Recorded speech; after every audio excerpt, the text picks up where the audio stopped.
Halo, selamat pagi Glenda dan sahabat Mirai Aset. Hari ini saya akan present tentang September inflation dari data BPS kemarin.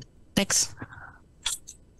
Yes, jadi inflasi secara bulanan ini mengalami deflasi sebesar 0,1% secara month-on-month dan ini merupakan deflasi secara 5 bulan yang berturut-turut dan salah satu deflasi terdalam dalam 5 tahun terakhir ini.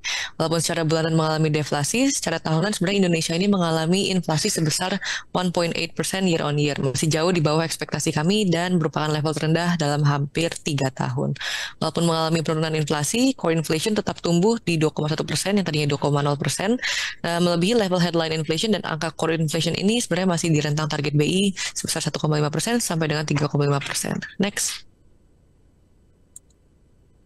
Kelompok makanan, minuman, dan tembakau ini terus menjadi kontributor utama inflasi yang stabil dalam beberapa bulan terakhir ya, dengan penurunan harga selama 6 bulan yang berturut-turut.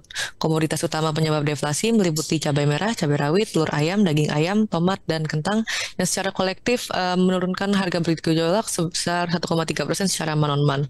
Dan pada kali ini daging ayam ini menjadi kontributor terbesar dengan deflasi sebesar 1,2% dan kontribusi sebesar 0,02%. Di sisi lain, inflasi inti juga meningkat secara month-on-month di 0,2%, didorong oleh kenaikan harga kopi bubuk yang sudah meningkat selama tahun 2024 dan biaya pendidikan tinggi terkait tahun ajaran baru di kuartal ketiga dan kedua kemarin ya.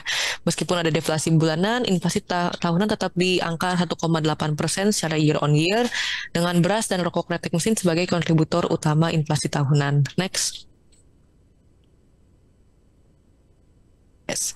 Dan di sisi lain, inflasi inti ini terus meningkat dan untuk pertama kalinya sejak Juli 2021 melampaui headline inflation ya, dipicu oleh kenaikan harga emas within this 2024 ya.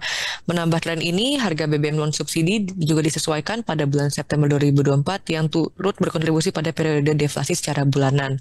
Setelah sebelumnya mendorong inflasi, bensin dan solar mengalami deflasi masing-masing sebesar 0,7%, dengan bensin hanya menyumbang 0,04% terhadap deflasi secara keseluruhan. Dan ini merupakan deflasi harga BBM yang paling signifikan sejak Desember 2023.